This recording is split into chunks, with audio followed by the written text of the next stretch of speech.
Welcome to Focused Fire Chat. Explore together.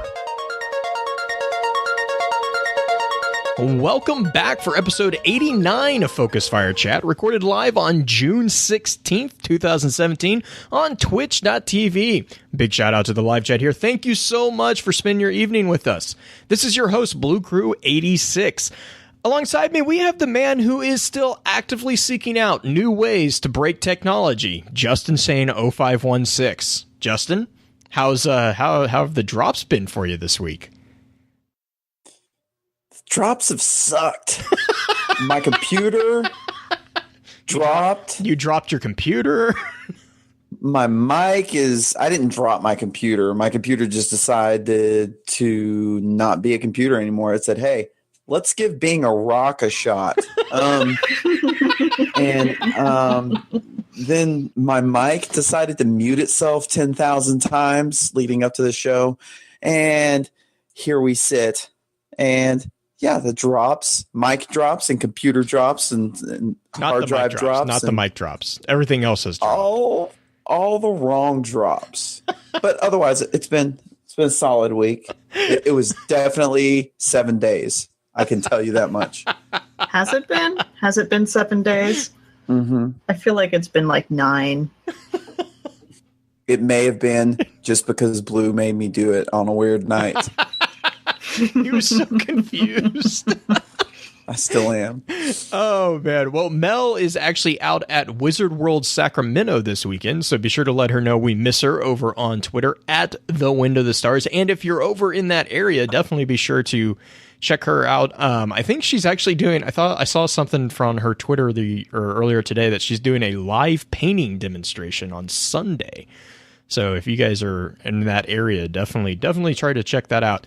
And then from the depths of the madness-inducing mind maps, we are joined by our favorite Gunter, the one and the only Green-Eyed Music Lover. Green, hope you're doing well. I hear you're venturing into the world of Elder Scrolls Online. So obviously, the most important question is, which alliance are you joining? You know, I actually don't know too Tigerman. much. I don't know too much about the alliances. Tigerman, yeah. Actually, I do play Khajiits. Khajiits is my favorite that's race okay. to play. That's okay. Right now, it's whatever alliance is on the far left. When you select them. Left. Is that like their political leanings? Or... Might as well be. I have no idea, actually. I think the original Elder Scrolls Online, I played until I got to a mission where you go to an island because you're like infiltrating this cult-ish type thing.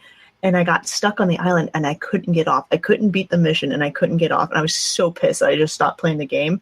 I'm loving Morrowind so far because I haven't had that situation yet and I can actually play the game. Is it the blue, the red, or the yellow? Oh, God. Jay, don't wait. Here, give me a second. I'll pull up the images. Is it a lion, a dragon, or an eagle? It's a diamond shaped with, I think it's the dragon, I think. Okay, but, so the Ebonheart? I don't know much about the alliances because I never played with anybody online.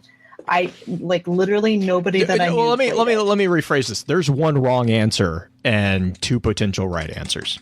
I literally picked the first one on the far left. I didn't look at anything history-wise about them, so you'll have to lure me on that later. Elder Scrolls.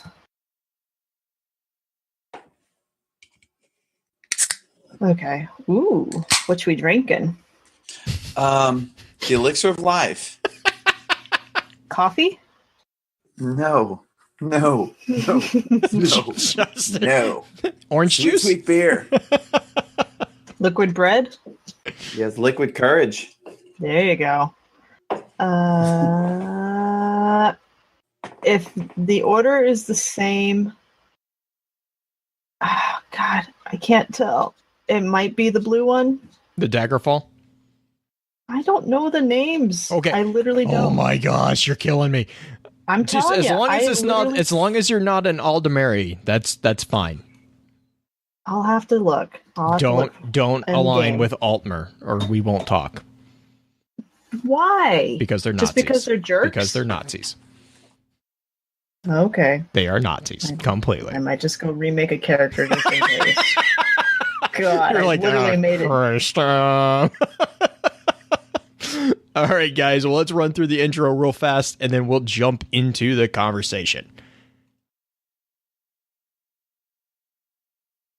The topic of today's chat is going to be a dive into the lore of the Deep Stone Crypt. I asked Green to put together a high-level summary of the topic, and this is what she had to say. Death is, for us mortals, the edge of the map we know as life. But does it have to be? What if there was a way to live forever? What price would you be willing to pay for that triumph over your mortality? Would you trade your memory? Your sense of self? Your very flesh and blood? It would appear that some found this price acceptable. Some shed their bodies and even their minds to take the shape of an exo. And as one of the most mysterious aspects in exo history, the Deep Stone Crypt is an enigma. The little that we know for certain about this subroutine is that it is the source of the seeds which become exo minds. But is this also a physical place? A dark tower which calls to the exo's mind? Calls for them to return to their birthplace? However, this homecoming is for some anything but a peaceful journey. Many try to bury the dream of the tower upon a black plain, the events which they are subjected to as they try to reach their goal. But some will speak of the army they face along the way. For many exo, that's not the challenge. Taking on armies, after all, was what they were designed for. The challenge is who the army is made of. There is the degree where emotion presents itself as a hindrance to a machine of war. One of those degrees is when it comes to making a choice between saving everyone you know or answering the siren song of the place of your birth and killing all who stand in your way. Before we get into that, however, I do have a few housekeeping notes. In our last chat, we took a look at the updates on our Guardians. If you missed that and have any interest in hearing our thoughts, please be sure to check out the new www.focusfirechat.com for archives of all previous chats, as well as links to the other aspects of Focus Fire Chat out in the internets, and a growing collection of community articles. If you don't mind, please give us some feedback on iTunes to let us know how we're doing and to help us to continue to grow. As many of you already know, Focus Fire Chat is a cross-community gathering where the intent is to offer a week-long, in-depth view of a particular subject from within the lore of Destiny and other games. This chat begins every Tuesday morning and runs until the following Tuesday, with topics decided by the group via a poll that begins every Friday and ends on the Tuesday morning of the new chat. Every Friday, at around 10 p.m. Central, we get together to stream a recap of the previous week's chats for those who are unable to participate. Please be sure to also give some support to the other podcasts in the Guardian Radio Network found at theguardiansofdestiny.com. These include Guardian Radio, the official podcast for the Guardians of Destiny, Guardian 1, Ghost and Echoes, which also has the Destiny audio Grimoire, and the network's newest edition, a non-Destiny focused podcast, Paragon Radio. Our next chat's going to be a dive into the lore of the Destiny universe and the dimensions within it. With all that being said, let's go ahead and dive into the information and thoughts that the community had about the Deep Stone Crypt. Lorebot, let's go. Query Grimoire database. Results found. Displaying on screen. Thank you, Randy. I've got a question though, and this is completely off topic, but what Grimoire database is Randy going to query once we move into D2? You had to bring it up. You had to bring it up.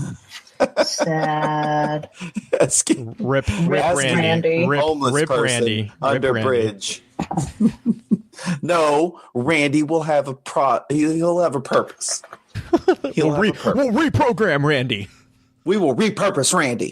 We've rebuilt him. And I want that trending before the night's over. Hashtag repurpose Randy. Nice. So, yeah, why don't we start, if we're going to talk Deep Stone Crypt, one of my favorite obscure Grimoire cards is the Ghost Fragment Legends card about the Deep Stone Crypt. I know it's like Blue's favorite because it's got a lot of Dark Tower references. So why don't we get into that first? This is the tower where we were born. Not the tower, just a tower in a dream. The tower stands on a black plain. Behind the tower is a notch in the mountains where the sun sets. The teeth of the mountain cut the sun into fractal shapes, and the light that comes down at evening paints synapse shapes on the ground. Usually, it's evening when we come. The ground is fertile. This land is good.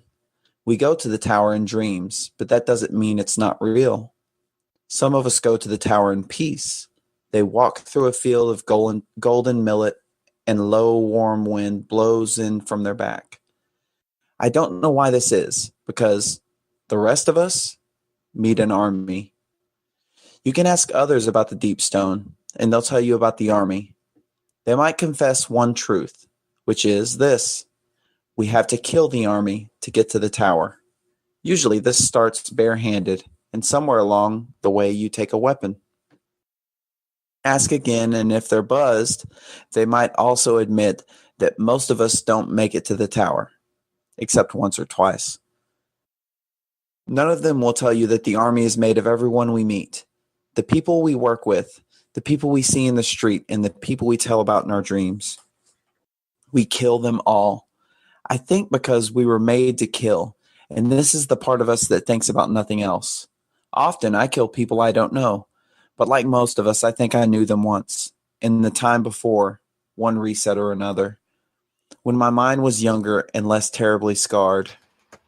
So that is how we go back to the Deep Stone Crypt, where we were born.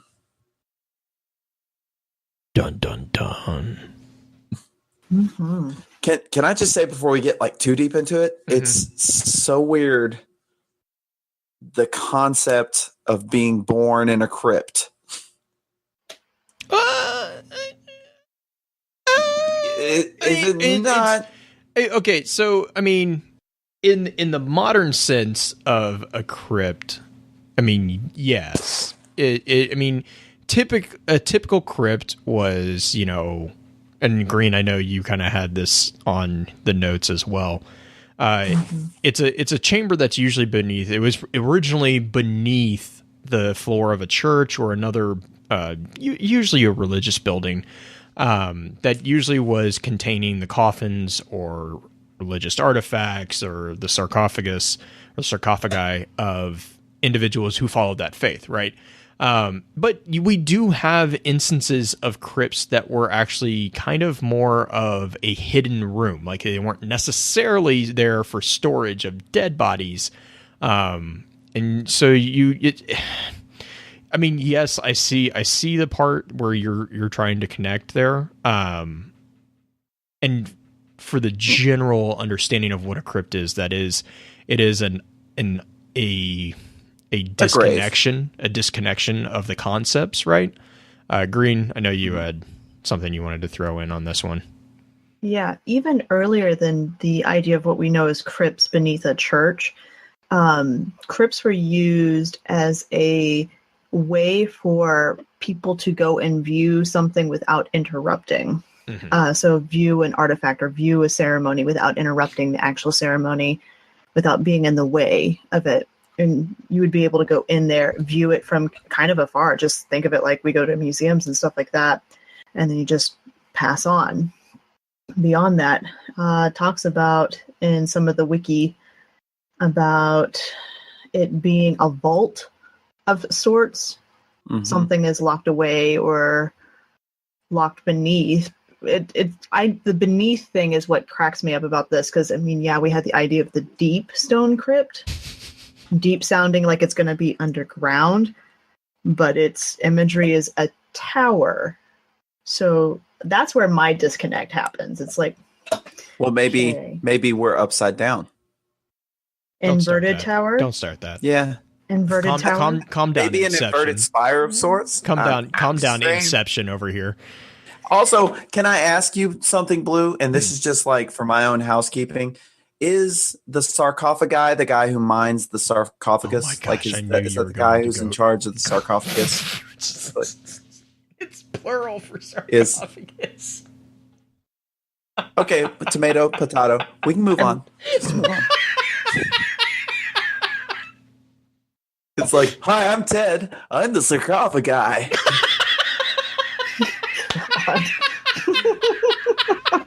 I'll be meeting all your crypts, running low on tattered rags. Oh God. So move on. Move on. Go. Oh no, I was gonna say the going off of what Green was saying, a crypt is like, as far as the viewing, it's not really a viewing chamber, but it kind of is. If you actually see that, I was actually just talking to someone earlier today about this, but in the Vatican, in St. Peter's Basilica, underneath in the crypt, the St. Peter's crypt, there is the burial places of the various popes. And that is where a lot of people go on journeys to pray at those locations.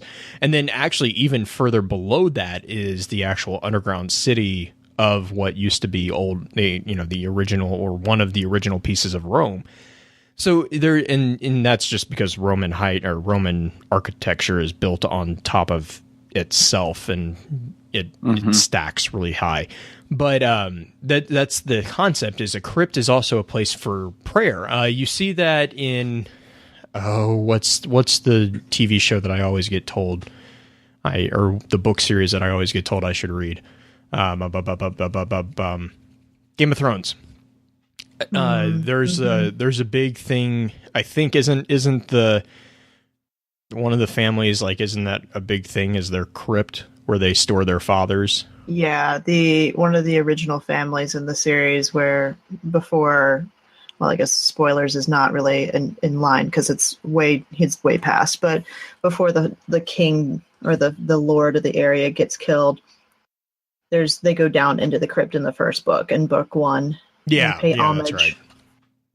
So and so a crypt in, like, in today's world, the concept of death and the concept of dying is a very uncomfortable idea for the large majority of people. And so, you see instances of catacombs, of like the bone chapels within Rome and within the Eastern Bloc of Europe. And, you can see this in their own mythology of how you approach certain things like zombies and, vampires. Today's the modern approach to death is a very apprehensive approach to death, and they try to keep it at arm's length. In the ancient world, death was really, it wasn't that they were more comfortable with it or they were more welcoming of it, but it was just so much more of a part of life because of the way that culture just kind of, it was there. It was right there in front of your face, and you either accepted it and you just brought it into your life and you assimilated it, or you kind of, you couldn't exist in that cultural context without a degree of acceptance. And one of those ways of accepting it was to build it into your culture. And so, you have Poland. Poland has a lot of crypts.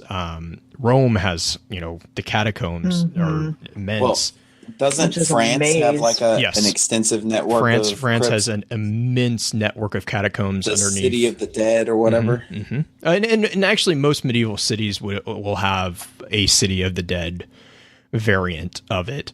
I think off the top of my head, Venice is one of the few that doesn't, and that's simply because Venice is built on water, so they didn't really have anywhere to bury. Like, they couldn't dig underneath the city because the city is literally kind of on top of the water.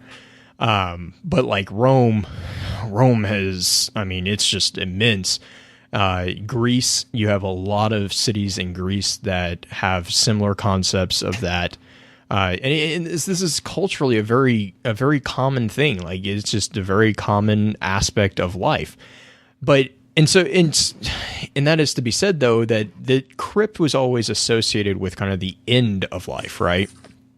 But at the same time, go for it. Go for it. Well, I was going to say at the same time, there's a strong death tie. Right.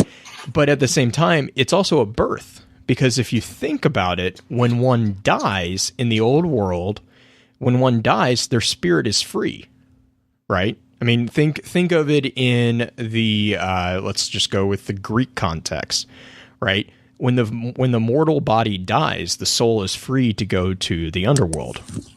And so, in a way, the crypt is also the birth of the next life. And so, in that sense, an exo, if you think about it from an exo's perspective, and you understand that some of the exos were human in a past life, it would make sense that the exo mind was born in a crypt, because the body died, but the mind lives on. Yeah, I mean, I definitely get feelings of it kind of almost having a rebirth to it, especially with the way that the card itself talks about how they have to go back, or that they feel like they need to go back. Yeah. Reliving that moment. Right. The thing that gets me is it almost feels like a shedding of the mortality. Mm-hmm. You get rid of everybody you knew. Well, you fight everybody you knew. And I think that ties into, and you'll know, fair warning for anyone listening to this episode. That was pretty much the Grimoire card. There's not. We might pull in. Read it. Yeah, we might pull in a few other Grimoire cards, just simply, especially in connection to the Exos. But really, as far as the Deep Stone Crypt, it was an interesting chat, because kind of like this week in chat right now with the universe chat, there wasn't a lot of like quote confirmed lore. It's mostly about the understanding, the implications behind it. But that being said, I think that also speaks to limitations of physical memory. We've had this conversation before. Justin, I know you'll know what I'm talking about here, but the possible explanation of killing everyone they know, part of the tower dream, is, I mean, if you think about it, and this is another very common, I don't really want to call it a trope, but it's a common event within any story about immortality, is the human brain can only hold so much information. Like, our minds are designed to only hold finite details. We can't hold infinite information. And I think this also ties into the Ghost Fragment Exo, because they specifically call out that the Exo mind is built off a human mind. And they challenge that, because it's like they make a comment of like, why do we have emotions? This doesn't make any sense. If we're an actual war machine, the emotions are useless. Like that's, whatever. And that's where in that card, he goes on to say, I think someone wanted to live forever, which makes sense if you think of it as it's usually called, I think it's a positronic brain, which is a concept that Asimov, I believe, came up with. The positronic is almost a mechanical brain. Right. But it's a positronic is built off a model of the human concept, the human brain concept. Well, I mean, back up. The general idea of a positronic, there's different types of positronic, I guess, technically. But like one of the models, the model that I think of when I talk about positronic models is the mechanical. It's the classical mechanical brain that looks like a human brain, but it's made out of it's made out of like metal. That's the one that I think of. I think technically Asimov's I think was technically a digital one. I can't remember his like the original positronic. Wasn't it originally around the concept of? Oh God, what was it? Didn't he make up an element for the positronic brain or something? I can't remember the history of the positronic. It's an interesting thing. But it's definitely a new take on it. yeah, well, and my point here is like if you understand that the exo mind is built as built off the model of the human brain, one of the biggest limitations to the human brain is that it has a finite data storage. You can't, like, there is a literal point at which there is no more room within the brain because it's physical, right? That anyone who does anything in technology will understand this. That's why you have cloud technology instead of hardware technology, right? For your hard drive, if you have a cloud drive, you can store infinite data. Whereas if you have a physical hard drive, there is only so much space before you, guess what, have to delete stuff. Well, if you think about it from a program standpoint, what is the killing of a dream person? It's literally the erasing of data in a way. So they could be deleting the data that is in the way of the brain, because the other thing is when they have these the connection to the Deep Stone Crypt is usually also assigned to the idea of the number behind the Exo's name, and that is a number that is supposedly connected to the number of what's called wipes that they've gone through. Yeah, I think we could probably pretty confidently say that. That's. I mean, there's definitely what that is. Yeah, there's a number. For me, the telltale proof is the really funny quote from Banshee, where he's like, he can't remember how many times he's been wiped, and he's like, oh, there's 43, 44, and his name's Banshee 44. It's like, he works it up to 43, and then he stops. Yeah, it's like. But but that's also where you start having questions with the Exos that have lower numbers, because that means that either are Lakshmi, Lakshmi 2, and like Cade 6. Now, and there's a couple theories on the Exo number, about that. Is that the number of wipes, or is that the number of service models? Like we've had that conversation as well. But as far as the Deep Stone Crypt and the whole dream of the killing everyone they know, I really I've always kind of read that as them cleaning out memory space. And another really good example of this actually is what is the character's name? She takes on the name Me in Doctor Who, but it's basically a character in one of the recent seasons of Doctor Who that in order to heal her, he gives her immortality so she can't die. And then like she lives for 2,000 years or 3,000, insanely, but she lives to the point at which her human brain, because nothing else changed, she's just immortal.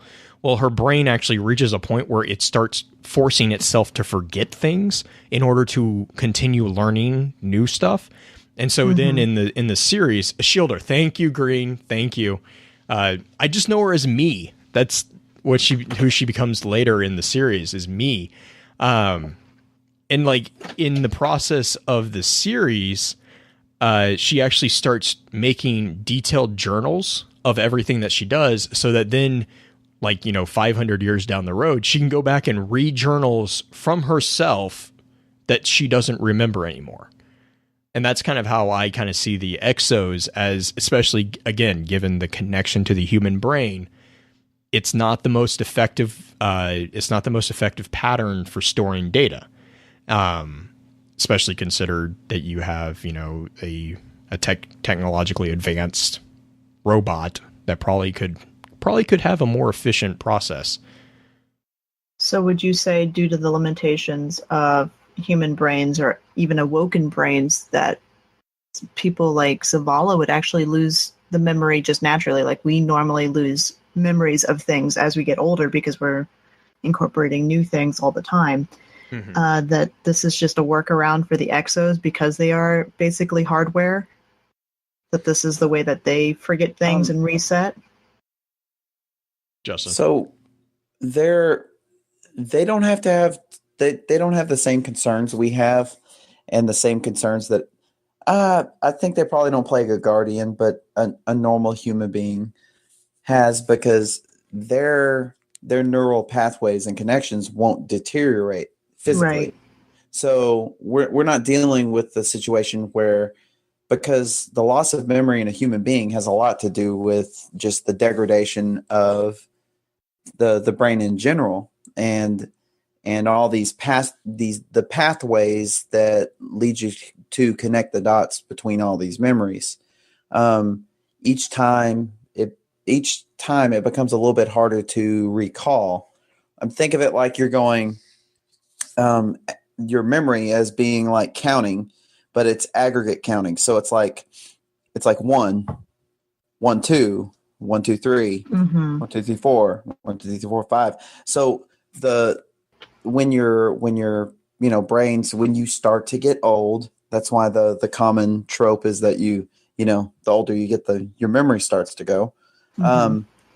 Once those pathways start to degrade a little bit, and your brain matter starts to degrade, you can't actively complete those sequences. So, for a human being, it's a different set of concerns than for an exo. I would think for an exo who doesn't, you could say maybe has the same concern, because if you believe that they are a bio AI, like if they're, if they can contain some biological element within them, maybe that's a possibility. But if they are straight machine, like in the example of the positronic brain, that's not a consideration at all.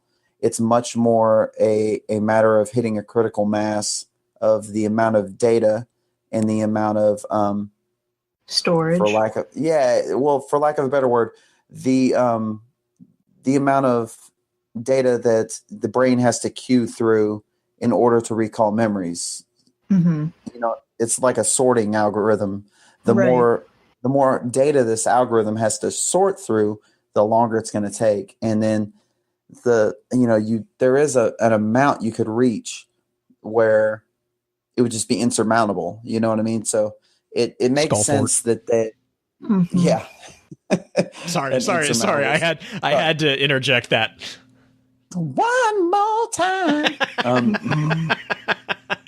Yeah, no, I'm just saying. So there's a couple different, sets of worries here.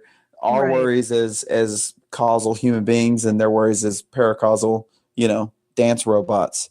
I was just thinking of the fact of chemically our brains, we set up those pathways. We essentially make electrical circuits every day in our brain. Oh yeah. The difference is that if we don't use those same circuits, those circuits tend to deteriorate or to be used as other things eventually, which kind of seems like for a human, we constantly erase things as we're living. We're living, we're doing experiences, and we're erasing old experiences, things that we don't need. Exos, they don't. Like you were saying, they're constantly adding new data in because they have actual circuitry, so they can't erase those things live. Those are constantly building. So this is the workaround for Exos, or for the fact that Exos have kind of a human-like brain where they're storing things, except they can't forget unless they go through Deep Stone Crypt. Yeah, and that's very much how I view the Deep Stone Crypt. Now, I don't think that the Exo is as physically limited as you would think, just because even today, and Blue could probably get into this better than I could, but today there are certain virtualization practices that happen in computing that expand the computing power of physical machines. So like there's things like hyperthreading, where you could take a processor that has 4 cores and make it seem like it has 8. Or just look at 6. Just look at the Xbox One X. That's how they did the processing chip. They basically folded the processing process. They folded it in on itself. So they got, whatever, I can't remember off the top of my head the specs. But like that concept of like basically it's basically in layman's term creating a pocket dimension between like within itself, and so you exponentially increase the processing power without increasing the physical space. Yeah, That's intense. and Well, that's why I was like blown away when they were talking about it. That and they reinvented energy distribution, but and if you're like me, you just want an Xbox box or an Xbox One box, an Xbox One, or one Xbox box, one Xbox box. What was it? One Xbox One Xbox with one dear Xbox God. One X in it. Yeah, Oh my God. yeah, that's what I want. My brother. That's sent me almost that. like the there's a picture of Jar Jar Binks. It's a Jar Jar. It's a Jar Jar in a jar jar. God. in a jar. This is madness. We need to. But yeah, another thing I take from this Legends card, which I know is kind of trivial. It's trivial and weird, but he says, "Ask again if they're buzzed. They might also admit that most of us don't make it to the tower." So this also confirms they can get drunk. Yeah, that Exos can get inebriated. Now, I know this seems weird for a robot to get drunk. It's a new type of thing. But if a robot has enough sensors, all drunkenness is just impairment. So, and all impairment is just getting in the way of all these connections happening. So, I mean, that happens all the time. And I really think back to when Blue was talking about Baymax from Big Hero 6 on the last show. We jumped out a window. That is exactly all you really have to do to make a robot drunk is deprive him of his full charge from his power supply, right? Yeah, so you just don't goofy. let Cade plug in at night to recharge, and you get a drunk Cade. Exactly. Which would be the best Cade. Oh my gosh, that would be dangerous. I did want to kind of jump off that idea though really quick, because that is a question that just got thrown up in chat was, why did they not make a better Exo? And this kind of goes back to the Ghost Fragment Exo card. I'm going to try to get back to my note here. The call out there is, specifically the phrase, "I think someone wanted to live forever." Well, we also see that within the Sisyphus project and within Clovis Bray. And so that's where a lot of the, I think it's a pretty solid theory that Clovis was trying to design the Exo to allow himself to be immortal. We know that Clovis Bray was pretty predominantly responsible for exoscience exploration, since we have multiple instances of Clovis Bray exoscience, labs. But the entire idea is like, if you think of Clovis Bray as a narcissist, okay, which we all kind of, I think everyone can kind of agree that he is. One of the telling features about a narcissist is they think that they're the best way that they need to be.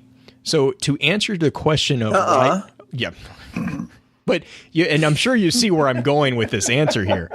If you understand that Clovis was trying, and this is all theory, I think it's a pretty good theory, but if you imagine Clovis as heading the exoscience research in order to achieve immortality for himself, then it would make sense that he would create the Exo, he would drive the Exo creation to be based off the human brain, because he is a human. And as a kind of a narcissist, he would want to transfer himself into a body that was as similar to a human body as possible. Right? Because the transition little widget we call a cookie. Yeah. Oh God. I'm done. No, we're not. No. Oh, why? Why did you ruin this for me? Sorry. Okay. For the record, anyone who doesn't know what we're talking about, oh God, what episode is that? It's called White Christmas. White Christmas. Go watch Black Mirror White Christmas. And you will understand why that is a traumatizing concept. So awesome. It's an amazing episode, but it is traumatizing as all hell. Like, Black Mirror is an amazing show, but it is the modern Twilight. What is it? Where was I going? Twilight Zone. I was about to say, like, it has nothing to do with No, Twilight. I know. I was thinking vampires? Twilight Gap, and I was like, that has nothing to do with anything. No, it's the modern version of Twilight Zone. All the episodes don't really connect to each other. It's like a super modern Twilight Don't Zone. watch the first episode.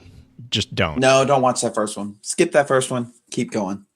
But yeah, White Christmas it's an amazing episode, and it really does actually kind of connect to a lot of this idea of transferring human personality, I guess, a human sense of self into a electronic shell. Mm-hmm. But actually, it's the funny part about that model, the White Christmas model, is that was actually transferring nothing. They actually had an AI shadow this person. Oh, that's in right. An implant in their brain. So this subroutine shadowed this person, and then pretty much came up with everything that makes this person tick, and then created an AI that was an amalgamation of all of this person's attributes. Not the same as transferring a human consciousness into a machine is much more Frankenstein than that. You know what I mean? Like that's much more like that sounds like something Google would do. Well, that's a super common trope, though. That's a Halsey move. Mm-hmm. Shh! Don't tell them I said that. They already know. They already heard. I mean, that's more along. It's definitely more along the lines of what you see with. I know everyone loves it when I make these comments, but it was more along the lines of a smart AI from Halo, which was actually modeled after a brain. So yeah, that's what I was looking for. That's the term I was looking for, was smart AI. I was looking for like bio AI or something like that. But I actually think Green had something. Yeah. Well, here's my question, because we're talking about how Clovis Bray, the card indicates that Clovis Bray wanted to become immortal. Do we know if Clovis Bray is currently an Exo? We do not. We do not. We don't have any. We don't have any evidence that he himself became an Exo. We don't have any evidence that he himself became an Exo, or he did not. And I think no confirming or disproving, right? Not at the moment. We have a couple items connected to the Deep Stone Crypt. One which is it has nothing to do with Clovis, but along that concept, it's called the Crypt Hammer. It's a ship, and the flavor text is After Death Triumph. And the only reason we really kind of see a possible connection there is because the crypt part of it, and then also the Deep Stone Crypt being the seeding of exo minds, and then Kate's journal kind of hinting that this was something that was done to human. Well, actually, it didn't hint.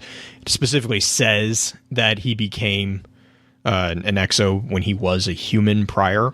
And then the Deep Stone Crypt mark, which is where you also see the image of the tower, the tower with the sun behind it, actually, which, if you remember from the Ghost Fragment Legends, is a part, the sun setting within the mountain crack. Behind the tower is a notch in the mountains where the sun sets. And so it doesn't have the mountains on the mark, but it does have the tower and the setting sun. And it says the badge illustrating the infamous subroutine which seeded the first exo consciousness.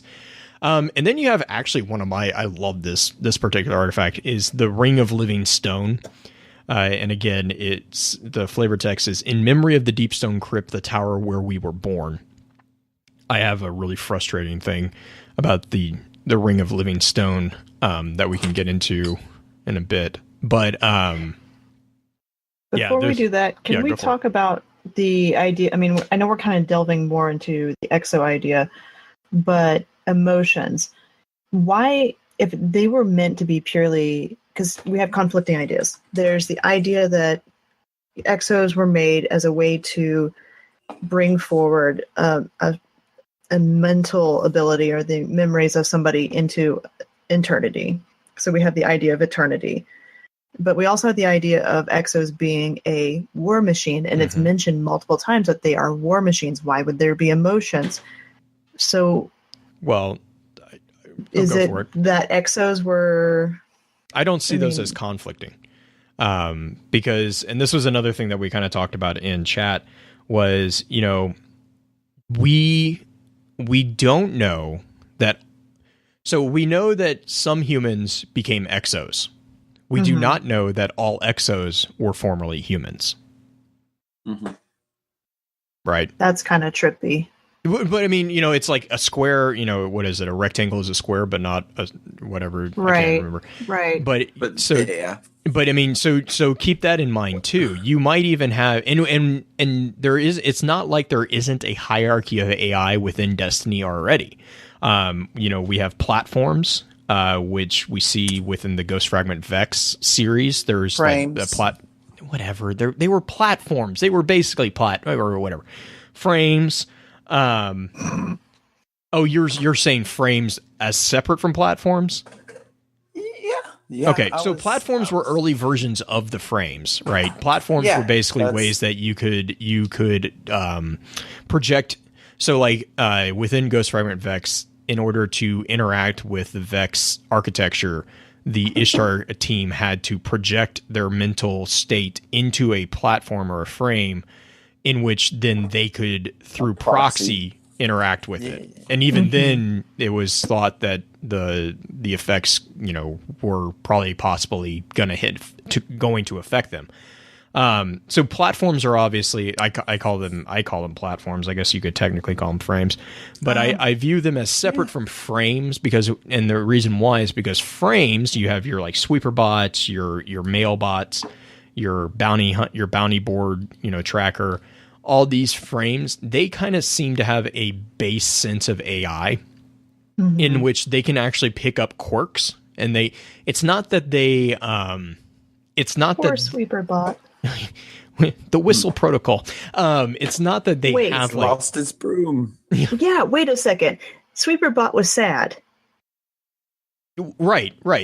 But that's what I was going to say. Frames can pick up quirks. They can pick up quirks, but they don't have like, they have individuality, but they're not really individuals, if that makes sense. Like they're all basically cookie cutter programs. But if you leave them running long enough, they will pick up personality quirks for that specific individual. Well, program, yeah, that's the thing. Their run environment is individualistic. So right, correct. You which is take why a cookie cutter program and put it into unique circumstances. They will have different responses. Just through basic addition and subtraction. It will become unique in that it will develop unique quirks that another frame that exists in a different type of, you know, and you can see this in the difference between the city frames and the reef frames, and it specifically calls out that reef frames are routinely wiped in order to prevent them from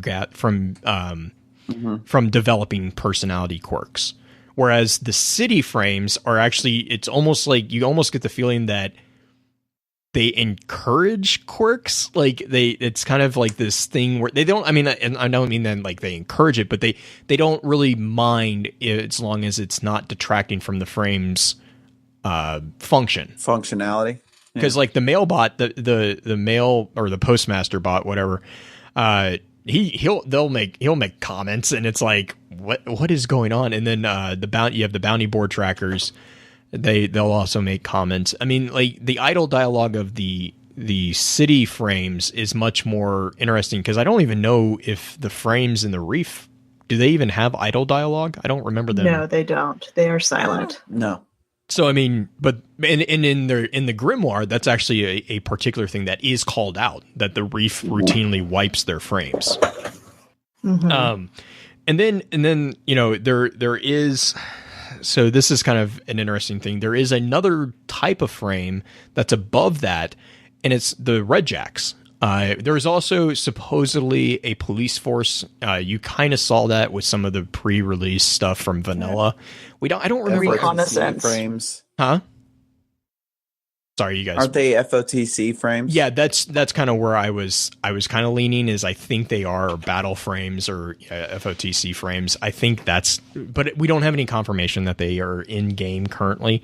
But we do know that the Red Jacks are there. And Right. the Red Jacks, they have personalities, or They're Archite not and necessarily Delilah have police personalities. force, though. Well, the Red Jacks aren't. The Red Jacks They're aren't. more of like a reconnaissance type team. Right. Okay, so Pins is telling me in chat we do see battle frames in the D2 trailer. Perfect. So, Sweet. but I mean, but I Which differentiate actually between, makes sense. right. No, it does. It makes sense perfect that we sense. would, because we're against the ropes in D2. So like it would be like, okay, we're repurposed. Like I understand that you were sweeping and you were serving Jello in the cafeteria, but now you're gonna fight. Like and see, I time. would even all say that hands the on deck. battle frame that I differentiate between like general frames and battle frames, because the programming would have to be different. A general frame, you don't want a general frame to be programmed as a battle frame, right? You know what I'm saying? Yeah. And no, I'm with you. I honestly think that the base programming is probably similar. I think they're all built to execute their directives, right? And the tools, as you can the see, means by which as you can see with the sweeper bot when it took out the trash, like killed those cabal that were in its way. Yeah, like he's got a directive to sweep. So whether or not there's a broom in his ham is apparently Oh God, yeah. irrelevant. So he's like just gonna sweep. If someone wants to come up and put a broom in my hand, that would be boss. But I don't care. I'm just gonna keep on sweeping. But yeah, that's actually quite common in modern day robotics. Mm-hmm. Is it's how sophisticated do you get with your, right. And I mean, and you could always bury the battle. Yeah, that's what they're saying in chat right now. You could bury the battle program behind the base program if need be. But anyways, in the hierarchy, then you have, after the combat frames, that's when you kind of come to the Exos, which is, kind of a big jump in the sentience model here. So you have Exos, which are kind of robots, but they're not robots. We don't really know. Are they androids? They don't really seem to have, flesh, but they kind of have sensory units enough that they can supposedly eat and drink. Do they need sleep? We don't know, whatever. We kind of get a hint that they do because of the, I think it's the Dream Eater armor set that calls out that hunters have insomnia even worse than Exos do. So that being said, there is like, well, that means that Exos have insomnia, which indicates that they would need to sleep, because you can't have insomnia if you don't sleep. Like, that is insomnia. So, do you see the connection there? Yeah, and I think sleep for a, artificial, and then obviously the entire conversation of the Deep Stone Crypt being a dream. That's like on par with death. I think sleep for an exo. I think it's almost a requisite that insomnia, because think about it, like you're powering down. It's not like death, but it's but I think it's like a recharge cycle. Yeah, it's definitely more invasive than the human version of sleep. Like if an exo sleeps, it's definitely less invasive than the human version of sleeping. Like I think I view it as have either of you seen Dark Matter? Mm-hmm.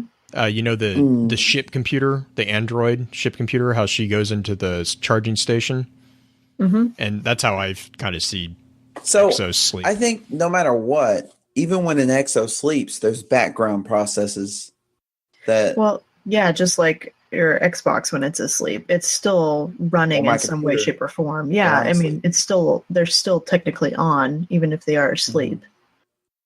The only way to truly make my computer sleep is to pull that long cord out of the wall. Just drop it like it's hot. And drop it. Yeah. I almost dropped it and sent it back to Asus. That's how disgusted I was. So I just kind of wanted to bring this up. So I didn't know if I'd get a chance or not. So I just bring it up now. I know we were talking about the killing of the army in the Deep Stone Crypt as like deleting data. Right. I'm much more. I mean, that's like a very practical assessment of what it is. And Thank you. And more than likely, if we're gonna go odds, I'd say even odds. That's probably what it is.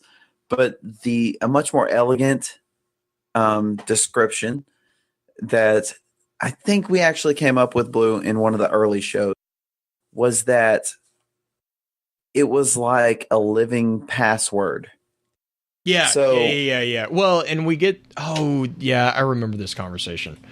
Yeah. So basically, the longer an Exo lives, the longer his password will be.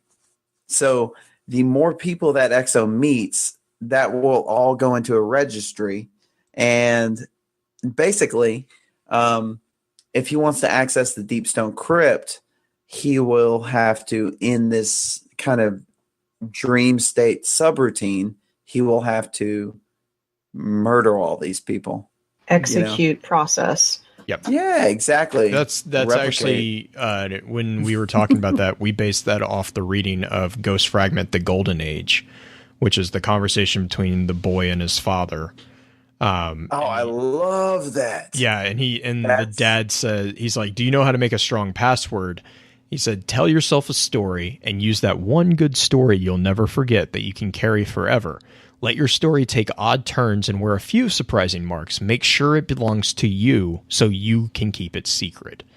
And then we kind of extrapolated from there that the password being everyone you know, which is the story of your life. Mm-hmm. And and that's why, like, if you go back through the Legends card, he says, "Often I kill people I don't know, but like most of us, I think I knew them once in the time before one reset or another, when my mind was younger and less terribly scarred." So his story has actually gotten so long that he doesn't even remember the parts of the password that they are. And that also, again, going back to that concept of the password, that also explains why some of them go to the power tower in peace and some of them don't make it, or most of them don't make it, because if you don't remember the faces of the people that you're killing, then you don't remember your password. Mm-hmm. So, okay, what happens then? Because we know that Cade is quite lucid. We know that Lakshmi is quite lucid, but Banshee, it would appear that he's tried to run the face laser. I know. Well, okay. Banshee is besides not the face laser. But the idea that he's had so many times that he's tried to run it, did he forget the password really early on and just can't remember and can't get back there to really do the complete wipe? And so the subroutine didn't actually complete, or? I think okay, here, hang on real quick. Before I answer that question, Green. Face laser. Okay. The reason why I say Banshee is not, and I know everyone loves the face laser thing, but I want to make a very clear point here. The wipe that promotes the Deep Stone Crypt subroutine is not equivalent to death. No. Right? So if an Exo Guardian shoots himself or a Guardian Exo dies, that does not initiate a wipe. We don't know what initiates the subroutine. Right. Do we know if the subroutine dictates what number they are for sure afterwards? We for sure It's suggested. No, but it's very heavily suggested by Banshee's idle dialogue. He's counting off the number of times that he's been wiped, and he basically, I think that's right, because he's like, he gets the number right before his number and then he stops. So okay, so back to your question, Green, which I just blanked on. Which one? I've had lots of them this session. The most recent one. About the about the brain, Nope. about the brain's consistency. Right. The way I look at it is, you know, like when you had a solid state drive, hard drive, you can delete data on a computer, and no matter what you delete, the thing is most people who work with computers know this, no matter what you really do, you never really delete data. Like there's always ghost files or ghost fragments of that I just realized that of that file that is there. Really? Like thanks Justin. There's no way to really like magnetize, you know, like I know like the common thing is like, oh, just run a really powerful magnet over it. I mean, yeah, if you had like a super magnet, then maybe. But like when you delete, when I go into a file and I delete it, that doesn't actually remove everything. And the reason I say that is because after a while, most people who have computers will notice this. Your computer starts slowing down. Your computer starts having problem doing processes that it used to not have any problem doing, right? Right. Because it's used up a lot of that backspace. Right. But and so part of that is you want to go, and what we used to be able to do before we have to, and Pins is talking about this right now, but what we used to do when we had hard drives that were CDs was a process called defragging. FYI, do not do this if you have a solid state drive. It's not good. But you used to be able to defrag your drive, and that would basically kind of, it wouldn't really get rid of it, but it would centralize it in a much more compact fashion, because used to be whenever you just deleted it, it would just leave the file there, and there was never any rhyme or reason to where the file was stored. And so that's why it would take up like 10 times the amount of space, because it would be like, you know, half a code strand somewhere. So a defrag drive basically picks up all these pieces and kind of puts them in a corner, and but it doesn't really get rid of it, because you can't get rid of it. It just kind of compiles it into a corner so that it frees up that space. But I mean, again, eventually you get to a point where you have to get a new hard drive. You have to get a new, you know, whatever, which is where the invention of the cloud is so helpful, because it doesn't matter.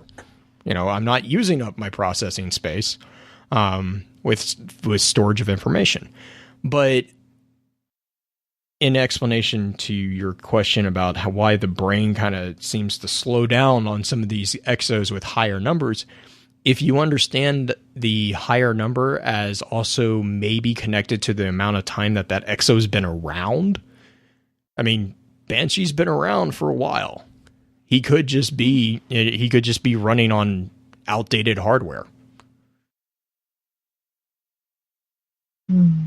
Does that make sense? does Banshee have a ghost? No, I don't think we've seen Banshee. unless it's in his pocket. Well, all the ghosts are in your pocket, but I don't think we've seen Banshee's ghost. Like, I'm in his physical pocket. Oh, well, I don't think we've seen Banshee's ghost. I want to say. Do we know if he's a guardian We don't. or a risen? I don't think we do.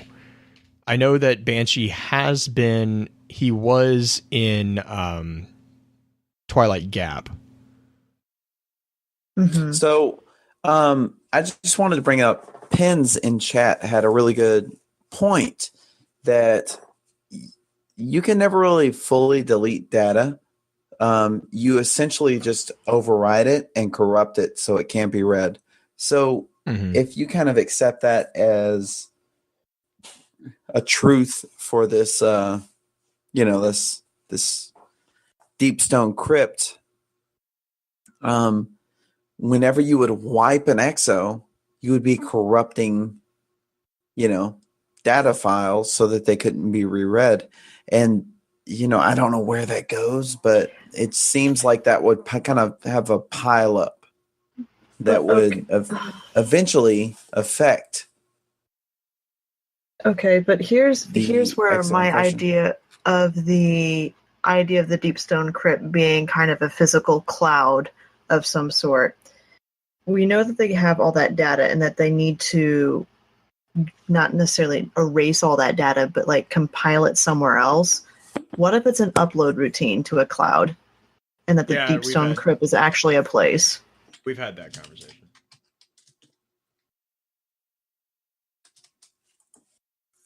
Justin, didn't we have that conversation? Yes. One of those earlier conversations we had about that? I'm trying to remember.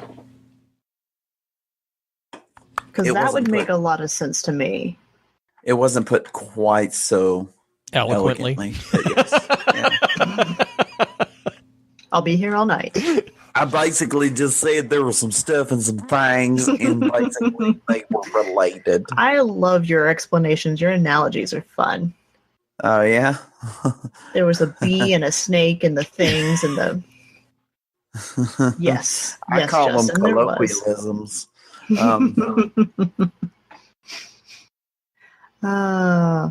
Okay, here's something that you said earlier that I don't know if I agree with. We were talking about how whether or not Exos could be considered android or robots or whatnot, or cyborgs. I honestly, I think they have to be considered kind of a cyborg type thing, even though there's the only humanity left in them is the mental facilities. Yeah, see, that's where my hesitation to call them Okay, so Green, real quick, to define for people who don't know, cyborg is a human who has been augmented by a robotic tech. Mm-hmm. Android is a robot with human personalities and but programmed with an AI. Yeah, it's basically a cyborg is a human that's becoming a robot, and an android is a robot that's becoming a human. Is the difference there? Yeah. We're just teetering the line back and forth. Exos kind of seem to be like on the fence between those two, because like they have the robot form, they have the robot of the android, but they were, and this again goes back to, I don't know if all Exos were humans though. And so, but I mean, for the ones who were, then yeah, they're not androids, but they're definitely not cyborgs. I don't know. And that's there's a lot of hesitation with both of those. It makes me also wonder if it's just kind of the Bungie playing at the trope of Frankenstein's monster. Mm-hmm. Yeah, but you get to be Frankenstein's monster. There are so many issues with Frankenstein. I know there is. I mean, that story is such a crazy one, but no, I was gonna say also they're talking right now in chat. They're talking about what if Deep Stone Crypt was a physical place, what would it be? And I remember this is kind of one of my crazier ideas that I still kind of like is what if, so for the Exos that we know came from humans, what if the Deep Stone Crypt is a place where those humans are still hooked up? Like Matrix style? Yeah. That would be interesting. It's just one of those things where it's like, because in Cage's journal, he talks about shedding his flesh. Mm-hmm. And I was like, oh, that would be kind of an interesting component. And then like maybe I can't remember exactly the path that we took, but I was like, that's why Banshee can't remember, is because his human connection died. So like the human that's plugged into Banshee's slot died, and so he can't remember because he's doesn't have anything to reload when he does the Right. the That's- subroutine. Well, that's why I kind of wanted that cloud idea. The idea of uploading it to a cloud. And the other thing is, too, so again, going kind of back to that levels of AI, we actually have a few AI forms that are above Exos. We have right above Exos is a concept of submines or the colony ships. And those were basically components that fit within the war minds, which is the kind of the pinnacle of AI in the Destiny universe right now. And the submines and colony ships actually present a really interesting interesting idea, because there's this kind of unspoken idea that Exos were platforms. In which a war mine could, be remoted into. And the reason I'm kind of being tenuous is there's the rumored early story of Rasputin being the Exo. But if you think about the war mine from being so you have Exos, which are war machines, a war mind. The best way to lead troops is to be on the field of battle, but you don't want to put your general in harm's way necessarily. So it's a pretty solid idea to think that, hey, we can remote a war mind into an Exo frame, and if the Exo frame dies, whoop-de-doo. It's the Ultron situation. Wah, wah, he needs a new frame. And so as that goes, that's also another concept there. The only problem there is it goes back to the inefficiency of the Exos as far as their design. They're predominantly designed as humans, not machines. So could a war mind really interact with that? And then there's also the whole scene with the Exo, or not the Exo, sorry. The Exo Stranger and Rasputin's conversation, where he identifies, and this is kind of where we get a lot of the confirmation that Rasputin is very heavily connected to the Exos, because Rasputin specifically says, "You're not one of mine." So he basically calls out, and that's when he tries to get her to teach him how to time travel, which that's a terrifying idea. Time traveling Rasputin war mine. Yes, that's a great idea. I just have this like hilarious. I don't even know how to picture Rasputin, but I have this hilarious interaction in my mind where Rasputin comes upon a Roomba and he's like, "You're not one of mine," and then things just like bumping against him. Jake, I have a really bad image of that. Like, Jake needs to draw Rasputin's way of getting around is to download himself into a Roomba. And he's like, "You're not one of mine. I see how you move across. I will make you one of mine. I need to clean my bunker. It has gotten dirty." Yes, please. I found nanoparticles from the Sebamites. God. Yes. I found the quote from the journal that I was wanting to find earlier about the wipes. And it has to do with Cade's notes. I think it's like in the second or third page. And he says, see the reboots. They don't wipe it all the way. Not everything. And the new life plus the light, it does something real funny to what's left. Amplifies it, scrambles it, reshuffles the fragments like a dealer rifling a deck of cards. So that sounds like defragmenting. Putting the hands we've already won and lost back into play. Most of us do what we can on our own to forget, let the itch go unscratched. So maybe they're not supposed to go back to the Deep Stone Crypt so much. Maybe that's what's wrong with Banshee, is that he's been defragmented too much. I still think, yes, but I think that's partially due to him just being old. And dumb. Well, laser again, face. Old. I don't think, oh my gosh. You and Justin. It's true. laser face, and it's not even the good kind from Red versus Blue. No.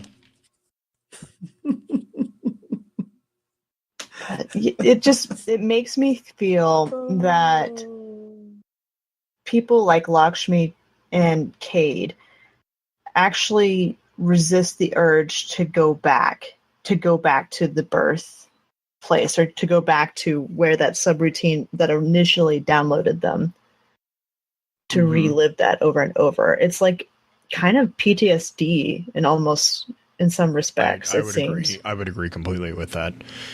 You get that too with with the Gross Fragment Legends card, because the speaker of the card even calls that out. Like, he's like, yeah, even if you get them, even if you, what was it? They might confess one truth, and if you get them buzzed, they might confess another. But he specifically says none of them will tell you that the army is made of everyone we meet.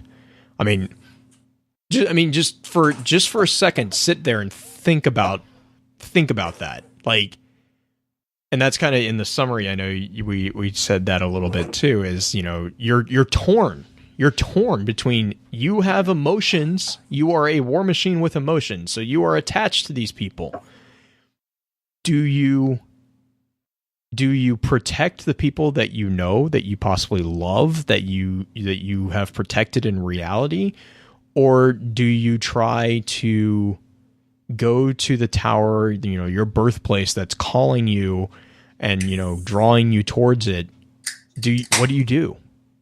Do you kill the person that you love in order to get to your birthplace to, supposedly learn and to understand who you are? There's so many Dark Tower references, but I can't talk about them because you're actually reading the series now. I'm trying. Well, you can a little bit. No, I can't, because it will ruin it. Yeah. The connection to the Dark Tower series in this card is very big. It's a very big connection to the overall series. And the problem is that connection would actually ruin the entire series if you haven't read it. But it's about the tower. Okay. It's about the tower. What happens? Apparently there's a tower and it features prominently in the series. but anyways, going back to that torn, what do you do in that?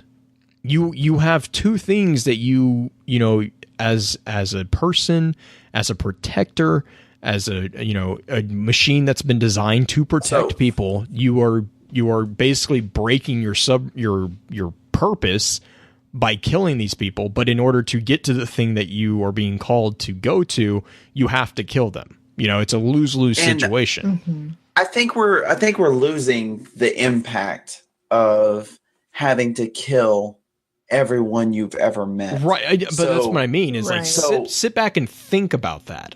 Think about that. That's like little Amanda Holiday sitting up looking at the ship, shoot her in the face. Like, that's what you've got to do. Like, that's you, not just like the older people that might be easier to kill.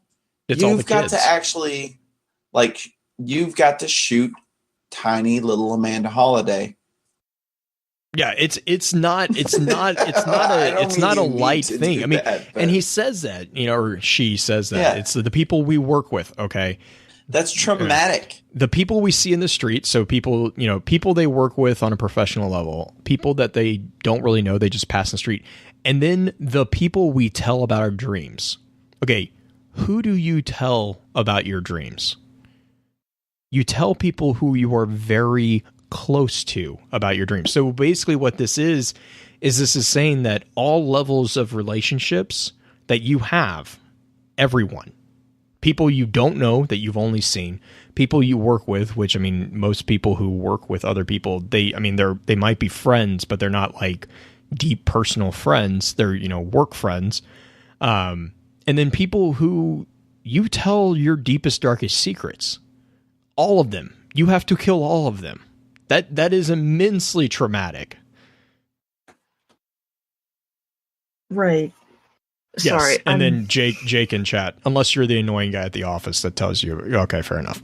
Oh yeah, that's true. But that guy, I don't think anyone would have. But Anyways, no one actually listens to that guy. no, I think you guys are being a little hard on that guy. Ted and IT, and I think apologize. You should probably have some human understanding. Okay, You have He had to a realize, dream that a Justin, moose made neither of snake drove neither him Blue- to the mall. God, neither Blue or I are Exos, so there's no emotion involved in this whole thing. Blue is exactly an exo. That's exactly oh yeah, what he is. he's made that. I don't. But okay, so in chat they just said this. They just realized why Cade has so few friends. Right. That's less people he's got to kill. No, bro. it's not. It's not that it's less people he has to kill. It's less trauma when he has to kill everyone he knows. I mean, and that's a common. That's like warrior. exactly what I said. That's no, I know, but it's a common But warrior said mentality. Is you don't let people close, and Cade doesn't. Cade is the predominant example of this.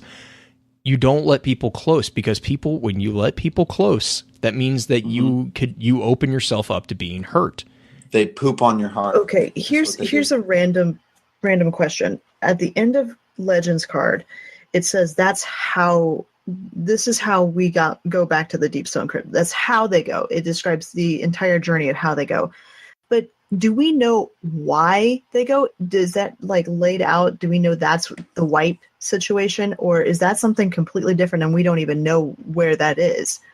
Because I don't remember seeing a card saying that's where they go there because of the wipe. No, we just know that's how they go. The Deep Stone Crypt. So the connection process here is we have Ghost Fragment Legends, which explains the journey, right? We have the items, which say the Deep Stone Crypt is a badge illustrating the infamous subroutine, which seeds the first exo consciousness. Right. And then we have even more explicitly the Ring of Living Stone that says, in memory of the Deep Stone Crypt, the tower where we were born. That's just their birth, though. That doesn't say that it's something they go back to. Okay. Well, but here's the way I view it, though. I see what you're saying. So the enticement of who am I, where do I come from, why am I here, is the carrot on the stick that leads them to Deep Stone Crypt. It's not that they're mandated to do it, or they feel like there's some obligation to do it. It's an inner hunger and kind of a drive to get to the bottom of these answers. I always think of Wolverine in X-Men. Like Wolverine's I'm gonna stab things with my claws for a little bit, but now I'm gonna disappear for a little while and I'm gonna try to figure out where I came from, because it's something he can't escape. Like it keeps coming back and it keeps representing itself, because knowing where you came from, like even when you talk about real human beings right now, if you're an orphan, you could live your whole life with perfectly wonderful parents, and everything could be wonderful for you and you could have an awesome life. But at some point you're going to go, where did I come from? Who are these people that, you're going to seek out your origin. And that's, I think that's the fly. It's like the fly trap. You see that within Saladin's speech, he actually speaks about wondering where you came from. What does the number behind your name mean? Okay, so I mean, the thing that I'm worried about is the fact that we've always equated Deep Stone Crypt to be a wipe for the Exos. I don't remember what card or where that is in Grimoire or in game where it talks about that process is literally the wiping. I mean, we've always assumed it because it is the named process of how Exos came to being. But do we know that for sure? Do we know that literally is what wipes them? We know that's something they want to do, that Cade resists the itch to go back there. Right. And so basically, and I totally see what you're saying. I would say that it's not it may not be. So there's a possibility that it's not a wipe as much as it is maybe a flashback. I know there is a theory out there that the Deep Stone dream is just a flashback of the subroutine. Of the original one, yeah. Yeah, but see, and here's my problem with that theory is the specific calling out of having to kill everyone you meet. Mm-hmm. Because if it's and just bear with me. If it's a flashback, okay, I got that. It's a flashback. But then where in that flashback, why is everyone you meet in the flashback? You know, like if it's a flashback is just remembering something that happened. I mean, unless you're as a dream, it's obviously dreams are kind of psychedelic to begin with. So it could be an assimilation of the flashback with a combination of everyone you meet. But I mean, once you open that door, then it's kind of everything, off. Go for it, Green. Yeah, I know. I'm just like, I'm biting at the bit a little bit. But, okay, so what if it's as simple as Exos? I mean, Exos are incredibly advanced, but what if it is literally as simple as defragging? Well, and that's kind of where I kind of come in is like, that's kind of where I sit is I think that's what it is. Right. I mean, that's literally what Cade's note says. They don't wipe it all away, not everything. Well, and there's your connection. Compress right it, compartmentalize Right. There's the it. connection. The reboots don't wipe it all away. Right. But I guess the connection scrambles it, reshuffles it. That's exactly what defragging does. Mm-hmm. But I think your question still is what connects the concept of that reboot to the Deep Stone. Right. Because there's nothing specifically that says Deep Stone Crypt equals reboot. Not yet, but it could be something in the future, hopefully. Come on, Bungie. But yeah. I mean, it's a fun mystery to talk about. Yeah, and I specifically I do see where your question has. I mean, it's a very good question because it's heavily implied, and to a lot of us, I think we just kind of accept it. But it's a really, really good question to prove. Mm-hmm. Yes, and that is also another. I can't read. So Green that's the second entry from the journal, right? It's it's still in Cade's notes. It's just a couple of pages in from the original one. Do you want to read it real quick? Sure. It says Saturn. No, someplace else, someplace colder. This moon has been almost completely converted, a sarcophagus of ice and iron. Stone towers rung round with glaciers, rooted deep within a heart of snow. I came here flesh and bone, gave everything to the ice, started over, rebooted. Stone towers, sarcophagus. Mm-hmm. Wait, a sarcophagus is kind of like a crypt, or a sarcophagus is in a crypt. So it's a deep stone tower sarcophagus, Deep Stone Crypt. I'm sorry. I mean, it's a little tongue in cheek. Right. It's a little tongue in cheek, but no, that's solid. But it lends the question: in all of this, where is the sarcophagi? Well, I think this is still paying attention to what's going on. I mean, it's possible, but I think this is just Cade's description of his own dream, of the dream that he does remember going back to. Right, and I think Jake said this earlier in chat. There's also a possible connection to deep cryptography.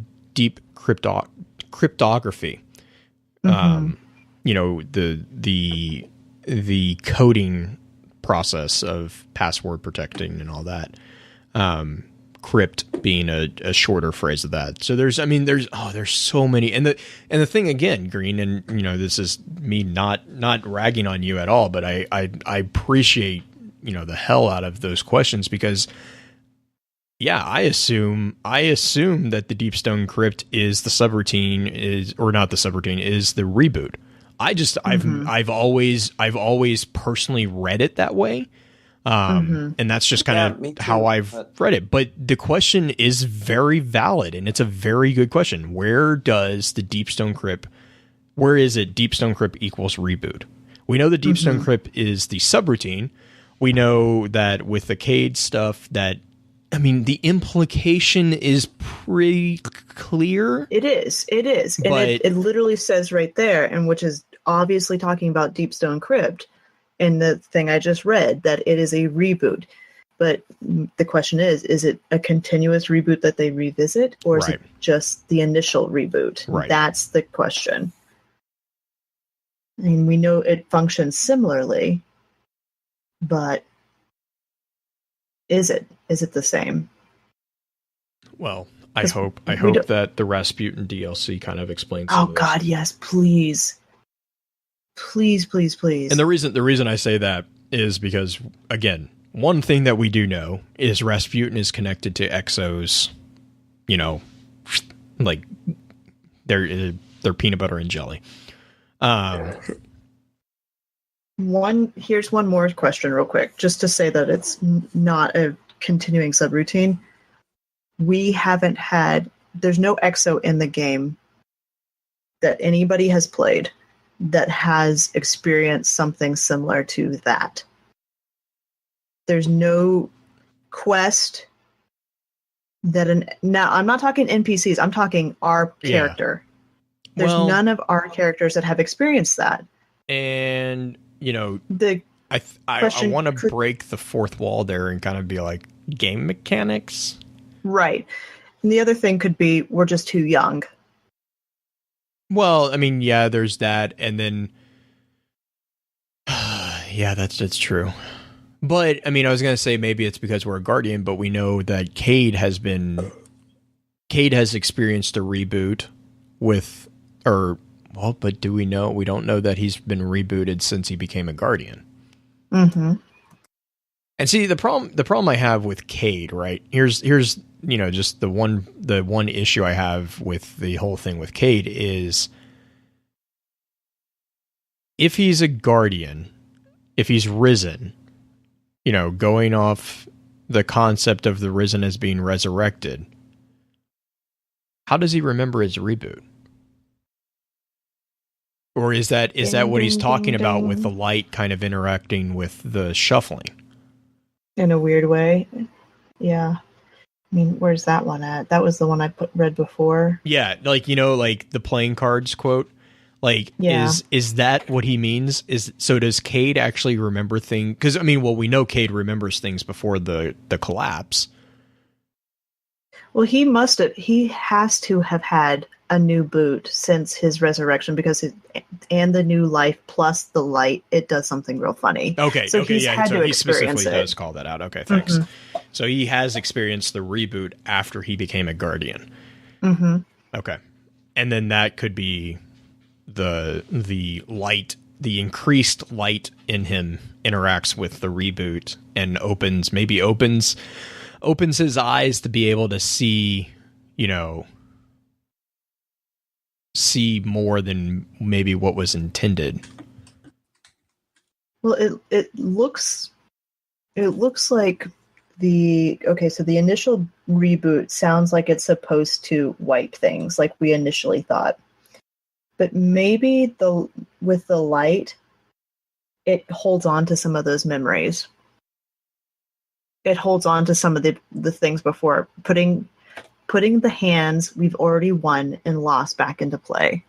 Mm-hmm. And I mean, just before we jump to the next little thing, I did want to say the question of initial reboot kind of flies in the face of using an exo frame as immortality, because if you forget everything, then what's the point? Right. You know, like if you forget everything from the life of humans that you before you became an exo. But maybe that's the trade-off. Maybe that's the trade-off. Maybe learned nothing. You know nothing. Okay, That's what I'm thinking. So one more little trivia connection here. This is one of the most frustrating things I've dealt with. The Ring of Living Stone, if you look at it, it has an image on it. That image is the same as the image that you see on Thalor's Golden Maul. Why? I'm dead serious. Why? Like, this is the most frustrating thing ever. Like, so, and I was talking to Captain Kex about this, and I think Kex just put out a video about Thalor, and he points out that, you know, the assumption is that probably Thalor was an Exo. Just simply because of this connection here, because it's like but if you look at Thalor's Golden Maul, which is a mark, a Titan mark, it's a big hammer or a big axe. It's not a hammer. I don't know why they keep calling it a maul, but it's an axe. Well, if you look at the Ring of Living Stones, it's the same axe, like exactly. So I'm like, well, is that a Lapras? The type of axe that it is? It's the double-headed axe? Yeah, it's a double-headed axe. But I mean, the design, like the coloration and everything, is exactly the same. So, I mean, yeah, because if it was just a double-headed axe and a double-headed axe, I'd be more forgiving. But it's like the filigree design on the axe blades are the same. Okay. I don't know. So, yeah, that's Blue's frustration with these items right now. You got it. Do you have an explanation for that, Justin? I mean, modern robotics hasn't explained it. I don't know who I could be to explain it. I mean, oh man, I'm gonna lean towards no. Okay, all right, cool. Well, I know we need to wrap it up here. Do you guys have any final comments on the topic? I think this will be a talk. This will definitely be a topic we talk about for a long time because it's such an enigma. Like so for those of you who don't know, I start writing the summaries a lot of times, and some of the summaries are like truly things that I write. But sometimes I'm just like, I don't know, Blue. What do you think? What do you think? And Blue writes it for me, and then I say it and sound really awesome. What I do. So what do you do? Blue t-shirts. What do you think? What do you think? We should get t-shirts that say that. But with this one, there's so little that we know. And so exploring it, it's all theory. There's not a ton of connections, and what connections we do have, you can kind of make little strings attached to other things, but there's really not. That's like my wheelhouse. You're in Justin country. Did you see my spin foil tweet? Yes, I did. Head full of spin foil this week, literally. I like it. All right, so Justin, you got any final comments, or do you want to go to shout-outs? I think we go to shout-outs. All right, let's shout-outs. Green, what do you got for us? My shout-out goes to the guys and gals that were in chat last night watching me stream. We were talking about computer and how to get a computer and put things together, and I kind of pitched the idea to Julie about some of the things you guys were saying about building a computer and like having people who know what they're talking about help me build a computer, because I'm it's another language when you guys talk about computers and electronics. I'll be honest, I don't know a ton besides like basic 7th and 8th grade electronics. Like, this is a circuit.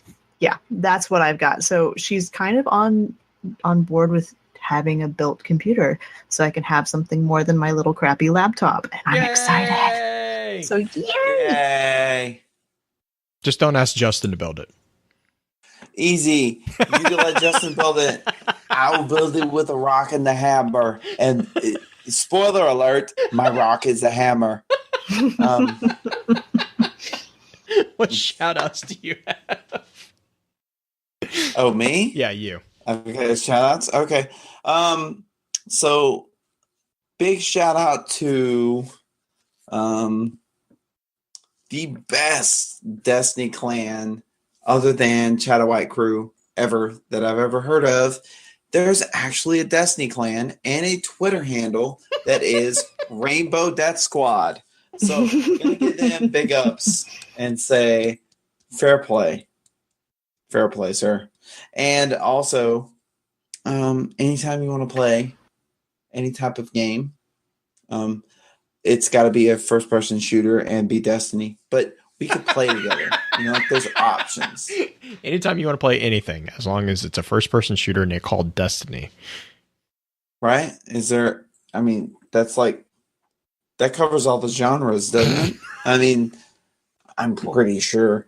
But yeah, thank you, everybody, and thank you, Blue and Green, for dealing with my technical issues. And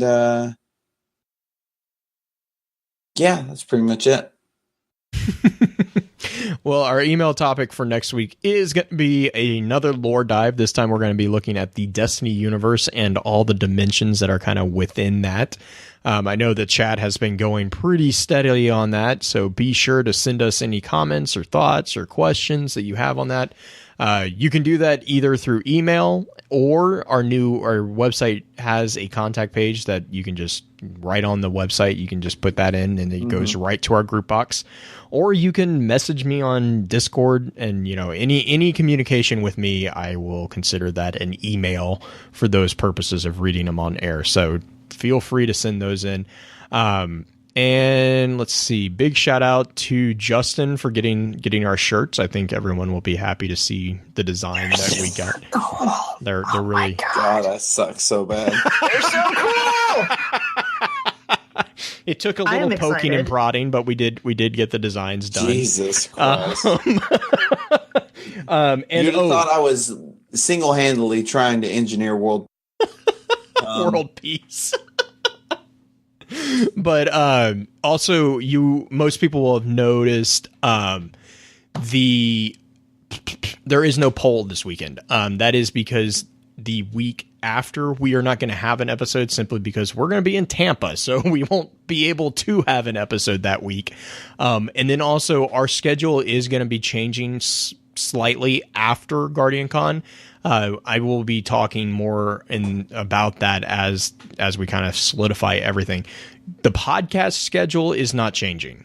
This will just be the game streams that most of you guys who are live stream attendees also jump into our game stream. So that schedule will be changing a little bit after Guardian Con, just simply because of some stuff that's come up in life for pretty much all of us. But again, not really big deal. We're still going to be doing game streams. The podcast stream is still going to be on the Friday nights. That's not changing at all. But yeah, other than that, let's run through an outro, and then we will stay around for a little bit of an after show. With that, we'll begin to wrap the chat up. Thank you again to those over on Twitch for coming to spend your evening with us. If you'd like to join us for a live streaming of the episode each week, please be sure to give us a follow over on twitch.tv/FocusFireChat. Links to all our other sites can also be found with our episode archives over on the new and improved www.focusfirechat.com. Please be sure to email us at focusfirechat@gmail.com with any feedback or questions for our team concerning the podcast. And please, please, please let us know how we're doing by giving us some feedback on iTunes as well. Also, make sure to check out our partner podcast within the Guardian Radio Network over on theguardiansofdestiny.com. So, until next time, focus your fire and may your light shine bright.